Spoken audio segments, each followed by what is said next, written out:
Mari kita lihat saja firman Tuhan dalam 2 Timotius 3 ayat 10 sampai 17. Tetapi engkau, mari kita sama-sama baca 2, 3, iya. Tetapi engkau telah mengikuti ajaranku, cara hidupku, pendirianku, imanku, kesabaranku, kasihku, dan ketekunanku. Engkau telah ikut menderita penganiayaan dan sengsara seperti yang telah kuderita di Antiokhia dan di Ikonium dan di Listra. Semua penganiayaan itu kuderita dan Tuhan telah melepaskan aku daripadanya. Memang setiap orang yang mau hidup beribadah di dalam Kristus Yesus akan menderita aniaya. Sedangkan orang jahat dan penipu akan bertambah jahat, mereka menyesatkan dan disesatkan.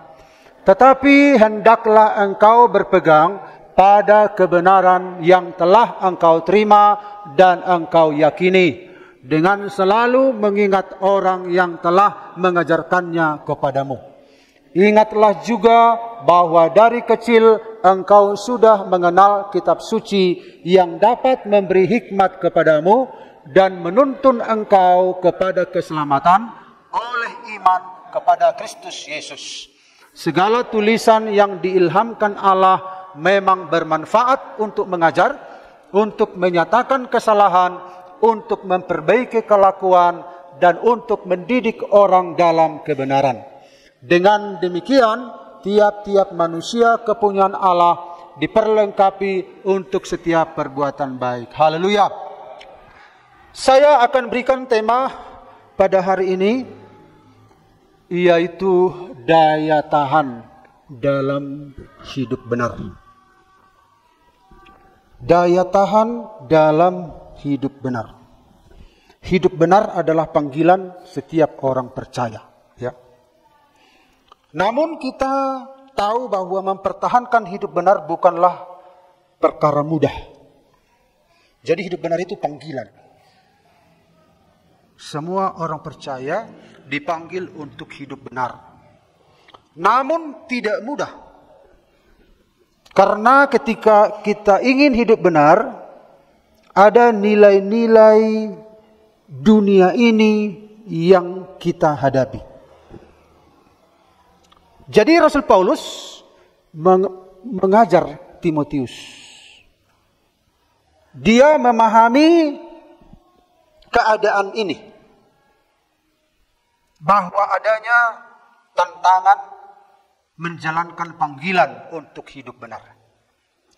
Jadi tema firman Tuhan ini daya tahan dalam hidup benar. Bukan daya tahan untuk hidup benar, tetapi dalam hidup benar. Kita bisa hidup benar di tengah-tengah dunia yang jahat ini.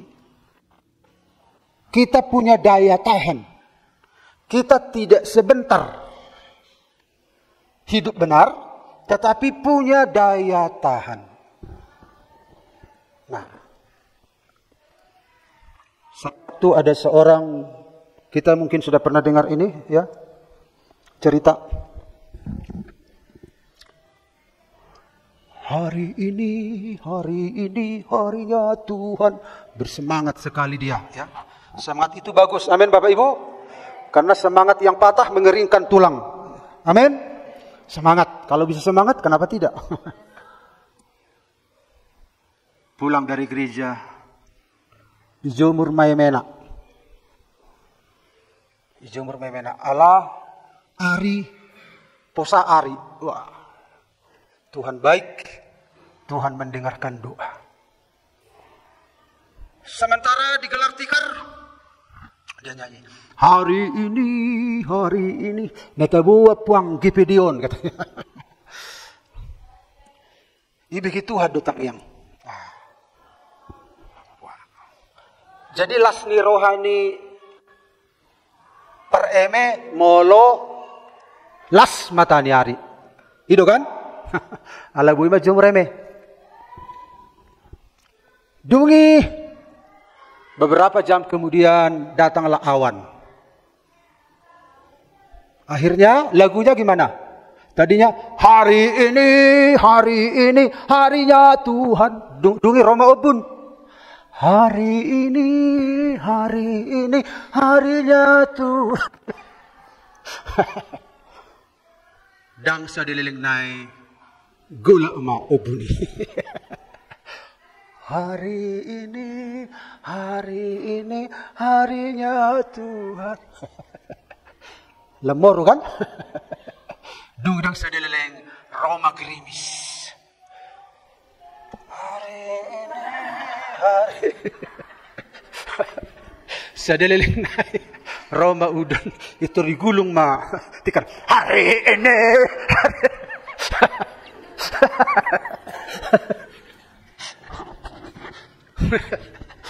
Berarti dia tidak konsisten mengucapkan bahwa hari ini harinya Tuhan. Jadi maksudnya adalah butuh daya tahan dalam hidup benar.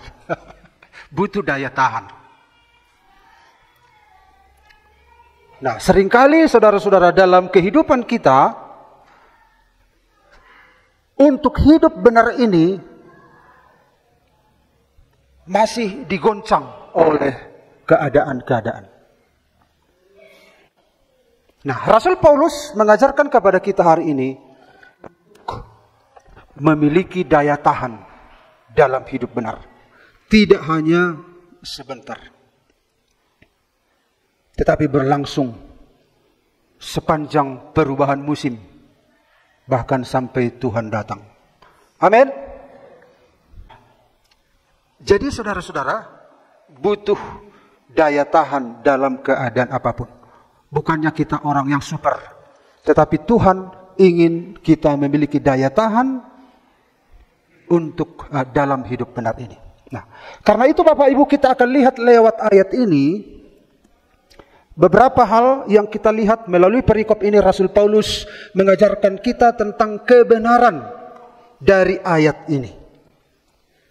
Bagaimana supaya kita bisa memiliki daya tahan dalam hidup benar. Mari kita lihat Bapak Ibu. Tetapi engkau telah mengikuti ajaranku, cara hidupku, pendirianku, imanku, kesabaranku, kasihku, dan ketekunanku.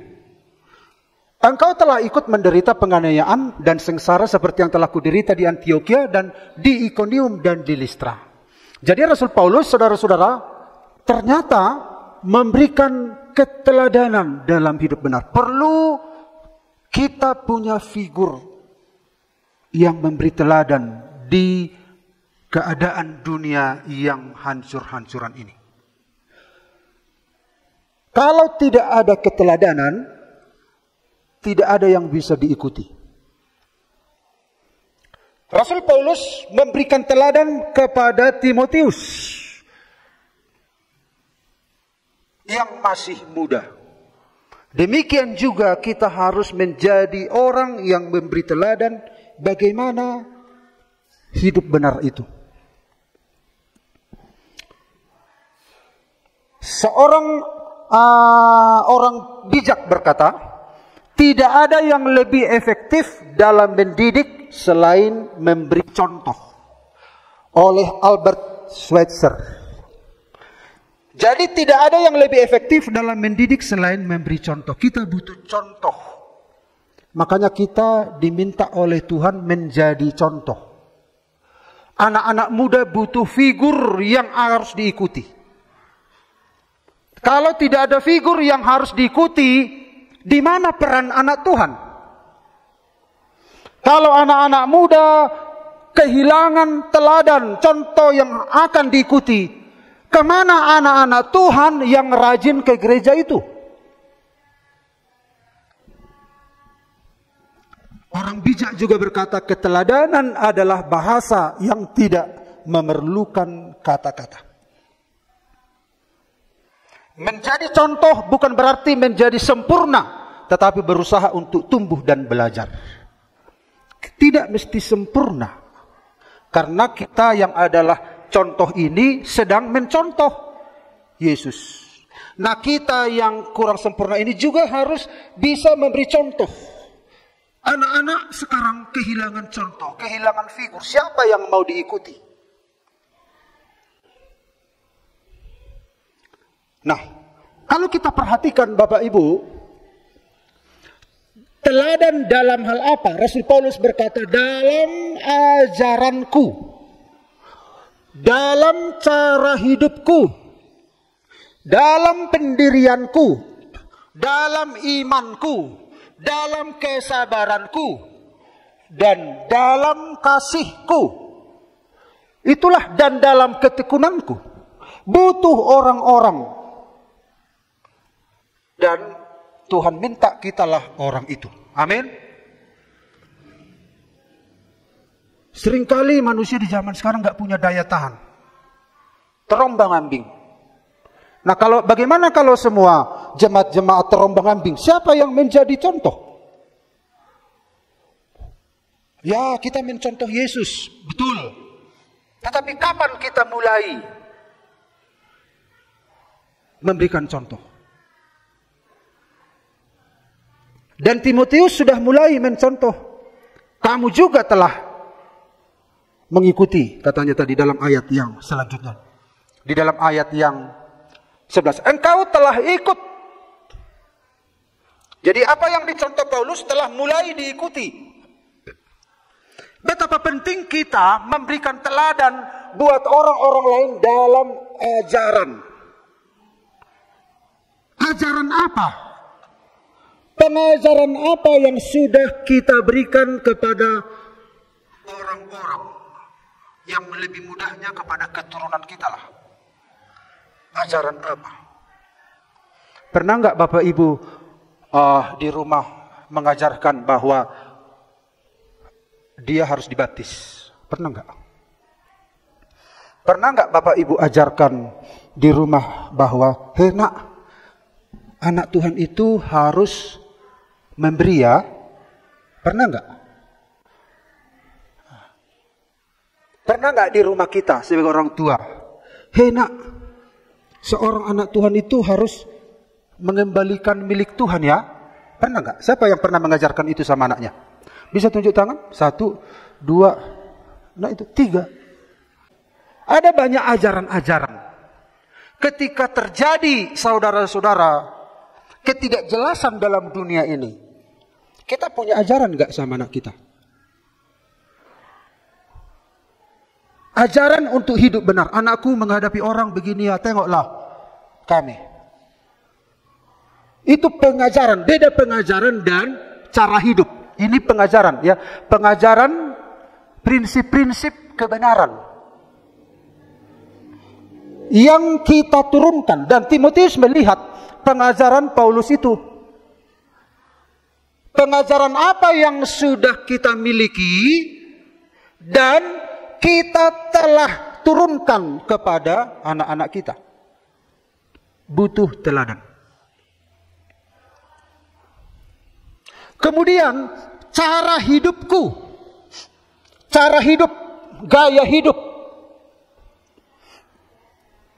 Orang butuh sekarang ini. Gaya hidup anak Tuhan itu bagaimana? Cara hidup anak Tuhan itu bagaimana? Anakku, anak Tuhan itu harusnya hidup begini. Timotius melihat cara hidupnya Paulus. Butuh keteladanan. Di zaman sekarang, keteladanan sudah mau hilang. Tuhan mengharapkan anak-anak Tuhan mulailah menjadi teladan. Amin. Mulailah. Tidak mesti sempurna, tetapi mulailah.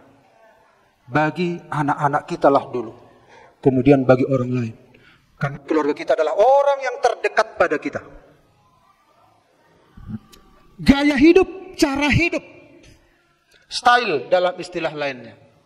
Gimana cara hidup kita? Punya aturankah? Hidup sembarangankah? Nah. Mau tidak mau, ternyata kita diminta Tuhan untuk hidup sesuai kehendak Tuhan. Supaya apa? Supaya menjadi teladan. pendirianku. Dia punya pendirian. Dia punya sikap. Dia punya prinsip. Jadi dia tidak orang yang seperti yang dibilang pepatah. Emena masa igaga ursa, ina masa itaula. Enggak. Dia punya prinsip. Ginilah ya, gini ya. Enggak. Tadi malam luar biasa film kaum muda. Saya belajar di situ tentang prinsip Abraham. Dia digoda oleh istrinya dan apa yang disampaikan istrinya masuk akal. Semua masuk akal yang disampaikan oleh Ishak, Sarah, dan hamba-hambanya. Tapi dia begitu, dia punya keteguhan. Tidak. Dia punya pendirian. Anak-anak Tuhan harus punya pendirian. Amin. Di tengah-tengah teknologi yang canggih ini, anak-anak Tuhan harus punya pendirian untuk hidup benar. Kita harus bisa memilah-milah mana. Bukan dalam Tuhan ini enggak menegangkan, tetapi Tuhan meminta kepada kita sendiri yang mengambil keputusan dalam kebebasan, dalam damai, dalam kasih karunia. Bukan berarti kita enggak bisa menikmati hidup, enggak. Bukan berarti kita enggak bisa rekreasi, menonton film, nengok internet, bukan berarti tidak bisa. Tetapi bagaimana kita bisa punya prinsip? Punya prinsip. Punya pendirian, ya. Kemudian teladan dalam iman. Nah, lewat film tadi malam, itu iman ternyata. Bukannya kesempurnaan Abraham, tetapi karena imannya. Karena dia mempercayai Tuhan. Walaupun tubuhnya makin lemah, rahim Sarah telah tertutup. Padahal istrinya bilang, mananya? Tuhan bilang samamu bahwa keturunanmu akan seperti bintang di langit dan pasir di laut. Bukankah supaya engkau menjadi bangsa besar harus punya anak dulu? Wah, ini membuat Abraham jadi bisa. Ini menjadi peluru untuk menembak keyakinan Abraham. Tapi tidak, Tuhan sudah bilang. Dia tetap. Iman ini harus diwariskan kepada anak-anak kita. Kesabaranku, ternyata ini teladan yang baik. Bagaimana sabar? Wah, hebat ya orang tua kita sabar menghadapi masa-masa sulit ini ya. Sementara zaman sekarang, anak-anak itu apa? Tidak sabar, panik dan lain sebagainya. Tapi kalau kita menunjukkan contoh bagaimana sabar menghadapi masalah-masalah yang ada, orang-orang butuh keteladanan ini. Sehingga mereka bisa hidup benar. Mereka mengingat. Kasihku. Jadi Paulus menunjukkan kasih seperti ini. Ya. Paulus dengan Timotius begitulah. Ketekunanku, dia punya daya tahan. Ya. Jadi supaya kita bisa memiliki daya tahan dalam hidup benar, kita butuh keteladanan dalam hidup. Dan teladan itu adalah saudara dan saya. Amin. Susah sekarang menjadi teladan. Mencari siapa figur yang akan kuikuti. Dalam hal iman, dalam hal kasih, dalam hal ajaran, cara hidup, pendirian, kesabaran, kasih, ketekunan, dan lain sebagainya. Hendaknya jemaat GPD Parapat sudah mulai menjadi teladan. Amin.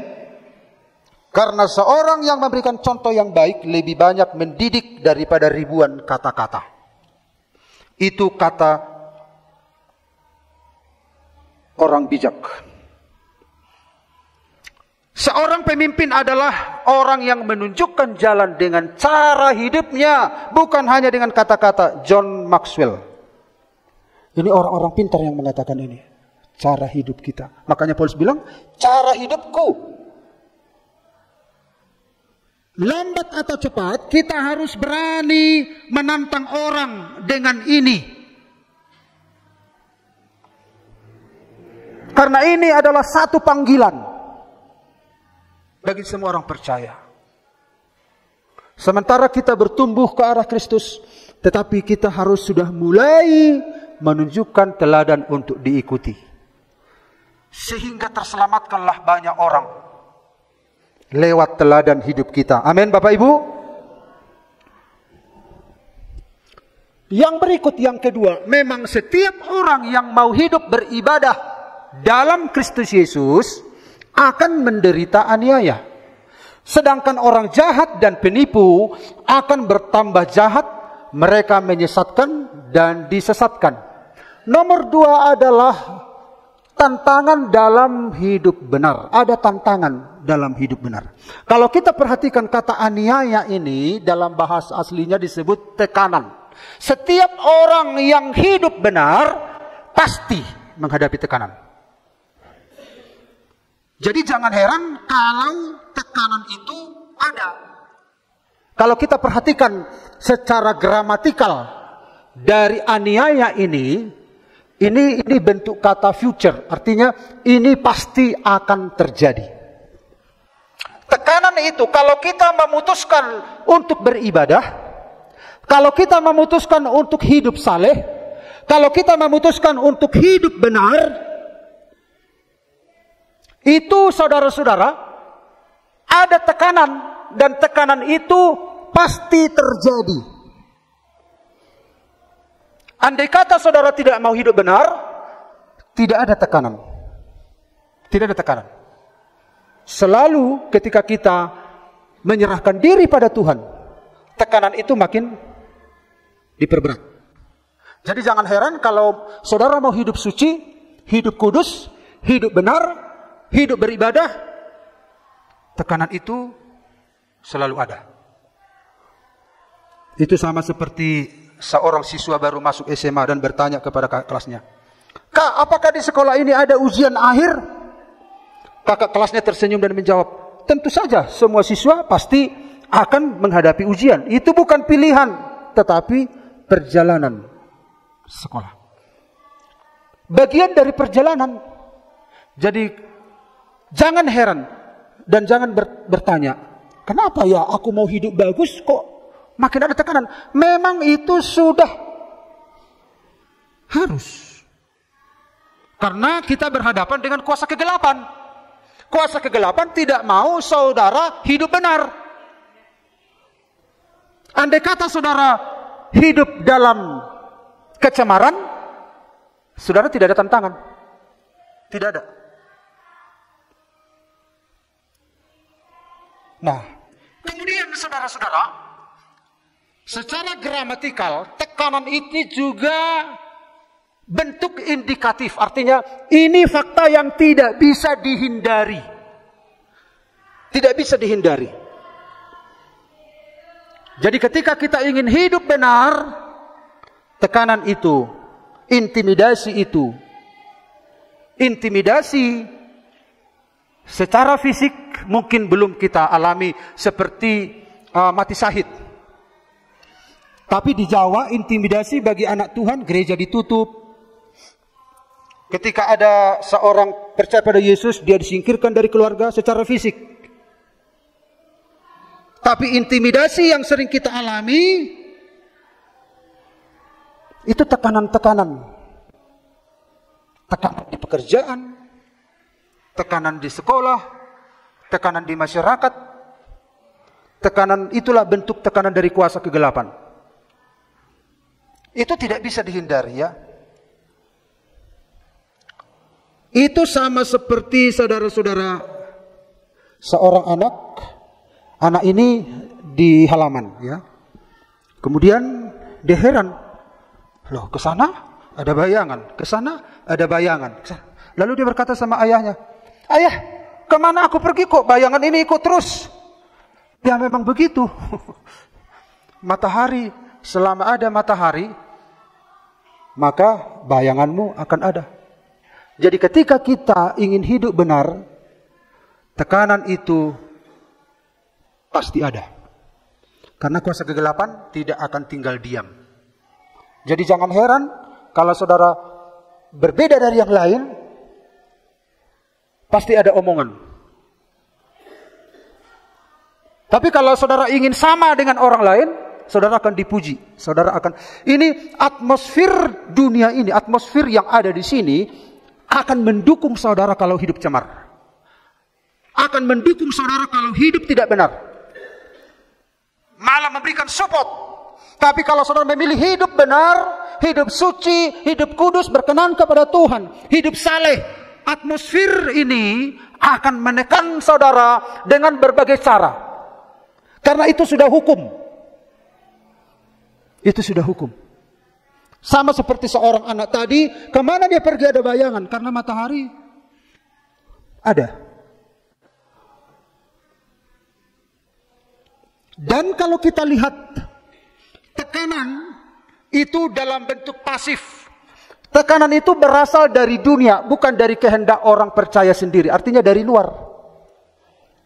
Dari luar datang. Jadi saudara-saudara, tantangan dalam hidup benar. Memang setiap orang yang mau hidup beribadah di dalam Kristus Yesus akan menderita aniaya, akan mengalami tekanan maksudnya. Di mana saudara berada? Ada saja keinginan saudara untuk hidup benar, sudah. Tekanan itu ada, halus atau kasar, pasti ada. Ketika saudara-saudara orang ini membawa lilin,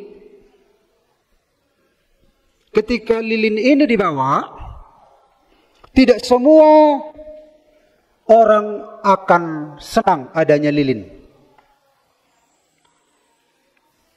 Kenapa tidak semua orang? Karena ketika lilin ini dibawa menyinari kegelapan, orang yang senang terang akan senang dengan cahaya lilin. Tetapi orang yang senang dengan kegelapan akan benci kepada lilin. Orang yang senang dengan kebenaran, saudara yang hidup benar, orang akan mengikuti saudara. Tapi orang yang tidak senang dengan terang, tetapi dia senang dalam kegelapan, dia membenci saudara. Bagaimana kita bisa bertahan? Kita memiliki daya tahan. Hidup benar. Bukan hanya sebentar, tetapi sepanjang hidup kita. Sepanjang hidup kita. Ini satu waktu seorang ayah dan anak melihat ikan di sungai. Ayah, ikan-ikan itu kenapa ya? Ada yang dibawa arus, ada yang melawan arus. Dan yang dibawa arus sepertinya sudah mati, nggak berdaya. Sementara yang melawan arus hidup. Ayahnya berkata, memang begitu anakku. Setiap ikan yang mati, dia dibawa arus, dia tidak punya daya untuk melawan arus. Tapi setiap ikan yang hidup, dia akan melawan arus. Demikian juga dengan orang Kristen.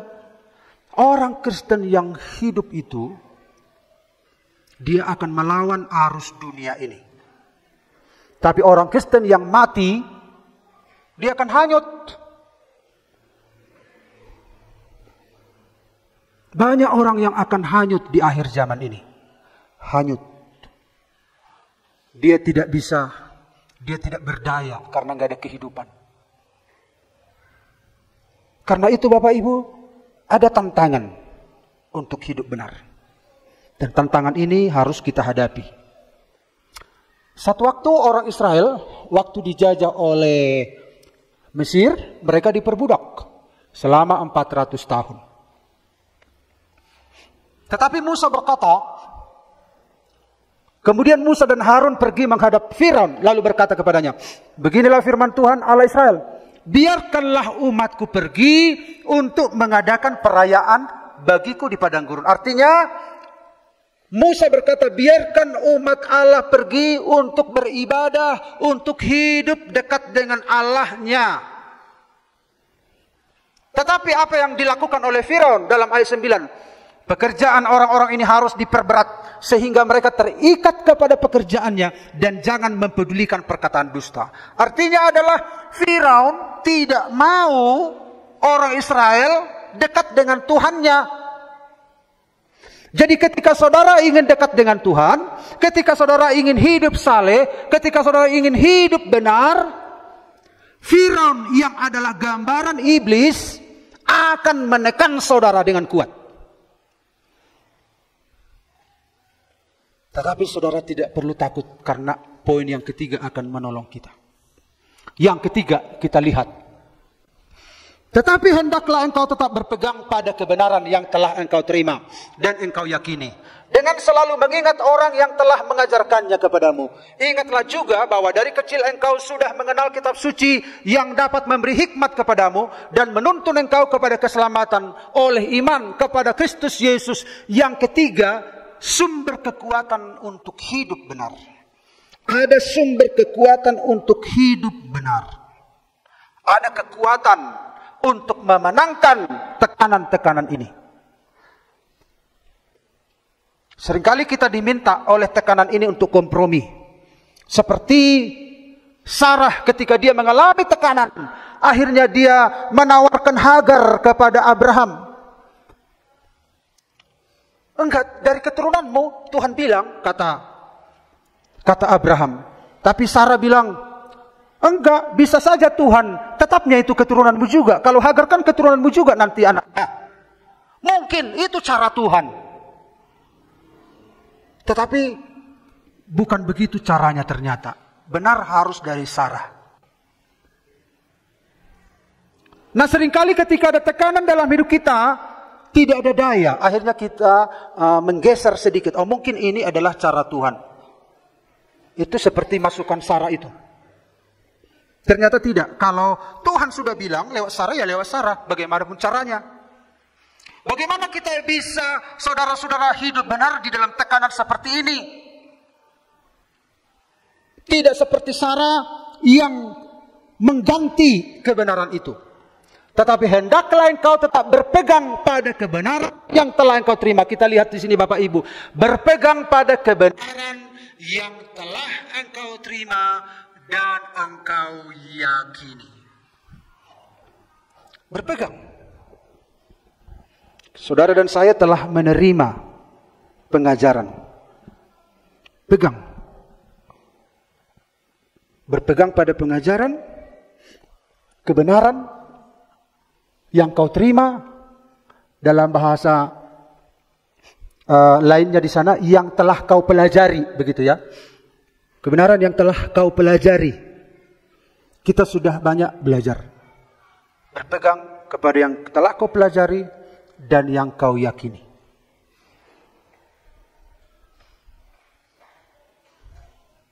Perlu kita, saudara-saudara, memenangkan peperangan ini hidup benar. Seperti kompas. Ajaran yang sudah kita dengar itu bagaikan kompas. Kompas dari pelaut yang menghadapi gelombang yang ganas. Dan kapal ini dihanyutkan, gak tahu lagi arah. Tapi ada kompas yang menuntun. Oh di sana pelabuhan. Firman Tuhan itu, kebenaran itu bagaikan kompas yang akan memimpin kita. Berpegang teguh pada kompas kebenaran. Jangan bersandar kepada kekuatanmu sendiri. Bersandarlah kepada firman Tuhan. Amin. Kita akan bisa hidup dalam kebenaran. Kita punya daya tahan. Tidak sebentar. Tetapi punya daya tahan. Ini dunia ini akan menggoncang saudara-saudara dan saya. Baik politik, baik agama, baik teknologi, baik ekonomi menggoncang. Tetapi sumber kekuatan kita adalah berpegang pada kebenaran berpegang pada kebenaran yang telah engkau terima dan engkau yakini. Lalu yang kedua, sumber kekuatan yang kedua, mengingat orang yang telah mengajarkannya kepadamu.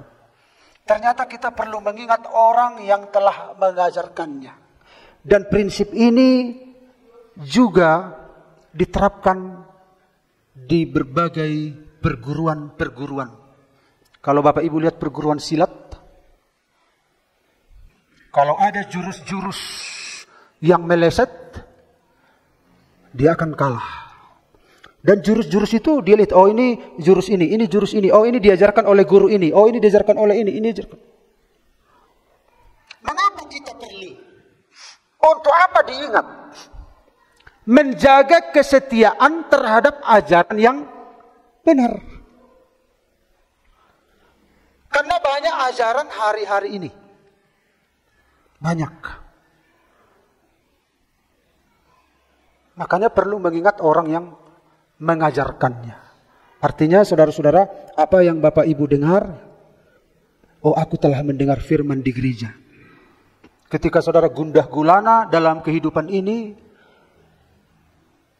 dan ketika saudara mengingat, saudara menjaga kesetiaan terhadap ajaran yang benar.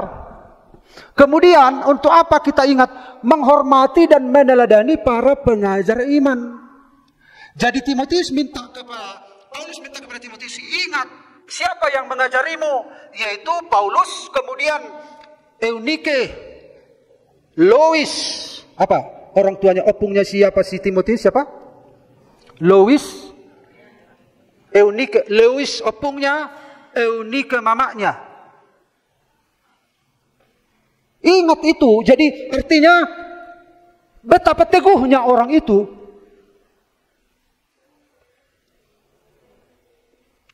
Artinya telah ada orang yang sudah berkemenangan lewat pengajaran itu.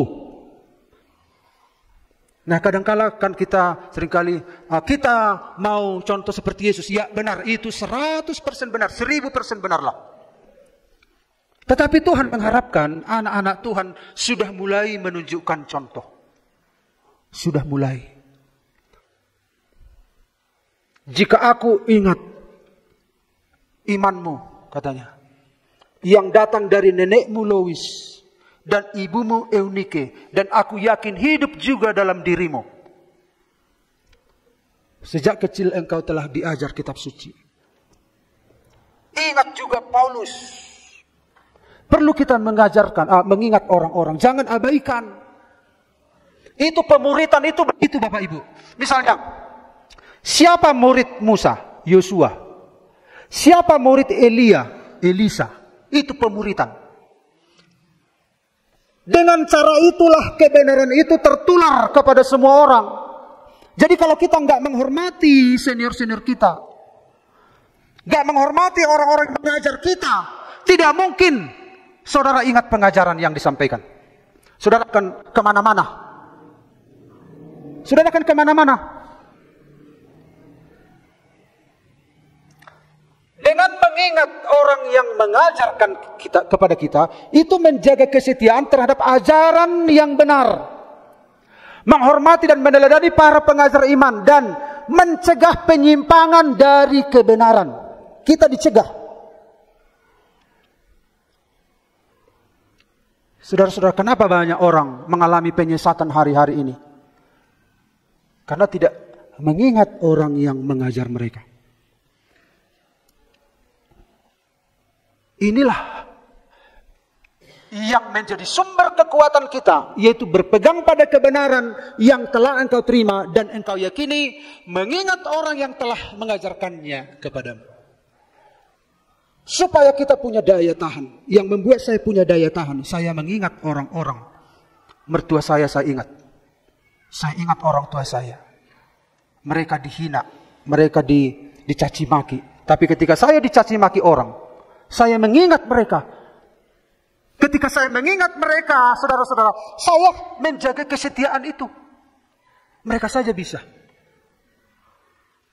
Kita mempunyai banyak saksi yang mengelilingi kita bagaikan awan, katanya. Orang-orang yang sudah hidup dalam kebenaran. Saudara, tidak ada apalagi di zaman sekarang ya. Kita bukan anti YouTube. Kita menggunakan YouTube. Saudara bisa saja mendengar khotbah dari sana, dengar khotbah dari sana. Silakan. Silakan. Tapi saudara harus punya saudara-saudara ikatan dengan pengajar saudara. Kalau enggak saudara akan liar. Apalagi yang mempertanggungjawabkan jiwa saudara itu adalah pengajar saudara. Itu menjaga kita. Kadang orang percaya kepada ajaran di sana, sementara ajaran di sini digugat. Di apa? Kira aja pendeta kami ngomong gini nih, tapi